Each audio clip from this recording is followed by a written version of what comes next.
Hi there, it's Tasso. Today's video is the second one in a three-part series that aims to help you rebrand yourself at work. In a previous video, you can check it out here, I think, after watching this one, and I will also leave a link in the description below. I give you a tip on how you can change the perception of you in the office instantaneously. Remember, it was about stopping being defensive. It is a huge sign of maturity when you are able to listen without giving in to the need to explain yourself and defend yourself. Listen to understand, do not listen to respond. I guarantee you that people will notice the difference. It is a subtle change on your side, but with a big impact. You'll see, not only will you come across more confident, you will also encourage others to give you more feedback for you to improve. You would be surprised how many bosses and colleagues do not give feedback simply because they can't be bothered dealing with the defensive attitude they get. This hurdle is out of the way for you now. Today, I want to share another important insight that will transform you into an invaluable employee to your company. Are you ready? Let's do this. You see, rarely employees feel safe at their job. Every change of management, every reorganization is a nightmare because it would be the last one for them. And that puts a lot of pressure on people's shoulders. Sure, nobody is truly irreplaceable in the office. That goes from the junior manager up to the senior vice president and even the CEO. I get that. Nobody's really safe anymore. But some people are safer than others, more important than others for the company, or at least they're seen as. Would you agree? What do you think makes them special? Well, simply put, it's the value they add. Look, what I will say now might hurt a little bit, but it is the hard truth. If your employer is not afraid to lose you, you're not adding enough value. Remember back in the days when you got the job, very likely part of your decision-making was the package that your employer offered, meaning the salary, the bonus, maybe shares, a car, pension plan, whatever it was in your case. That was their value proposition. Now, what is yours? Now, you might think, my experience, Tasso, my CV, I convinced them during the interview. Sure, but you also have to admit that by hiring you, your employer took a leap of faith. Their offer was guaranteed, yours was not. The good news, here's where you can score. If you want to deepen the relationship with your employer, make them want and need you by increasing the value that you add. The best and easiest case that you can possibly make is if in your position you either make the money or save the money. That's a no-brainer. That's where you add the most value. But in big companies, your contribution is not always directly linked to sales or profit. So what do you do then? I want to suggest to you two things.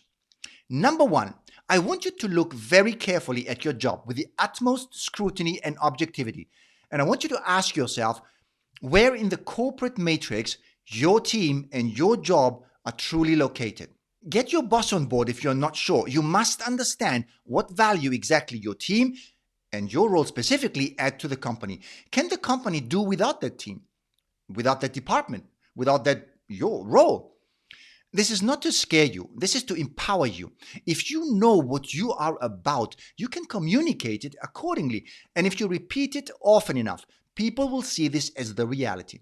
Don't leave it up to others to define your value. Now, the second suggestion is about you individually, and that is in particular when you were not really happy with what you discovered when exploring the role of your team within the whole organization. Now it's time to crank up your personal value. Now, how do you do that? Well, you add value by understanding what other people value. The reality is that most people, when asked for something, immediately come with solutions. This happens as much at work as it does in private life. I constantly find myself falling into this trap when my wife talks to me about something that bugs her. I jump to conclusions and want to give advice and solutions. Wrong. What will make you stand out from the crowd, and you might remember this from the previous video on not being defensive, is again to resist the urge to do just that, to jump into solution mode. Instead, ask questions to understand more about the background. You need to understand what really is behind the request, and that you'll discover by asking. You could say something like, what's important to you about, and then you insert what they requested. When you ask this, you immediately catapult yourself ahead of everyone else because you understand other people's needs, values, and drivers. There's nothing more powerful than that. Once you know what they need and what they value, you can offer something that meets that exactly. Can you see how this would 10x your contribution and the value that you add? Even more, you can use this new insight to ask for something that you need. Imagine your next request for budget, for example, is preceded by, in order to, and then you insert what they told you they valued, I would need XYZ, or the amount that you need. It's a game changer. Learn to get into their minds. Needs first, solutions second. Now, here's a quick summary. Imagine how differently you would show up at the office if you felt and you knew that they need you more than you need them. In order to do that, make sure that the value you add is indisputable.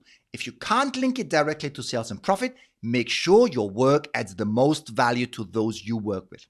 Now, what do you think? Did you like this? I hope you did. It's a great way to change the way people see you. I encourage you to try it out. If you do this and it works for you, let me know. I would love to hear if implementing this made a difference in your workplace. Just drop me a comment below and I'll reply. As always, I would like to thank you very much for watching the video all the way to the end. I really appreciate it. I hope you got something out of this, and if you did, please like and subscribe, because if this helped you, that would be a great way for you to help me back. Now, if you know someone who would need to hear this right now, share the video with them. Maybe it's going to make a big difference in their lives. So that was all for today. Until the very next one, all the best.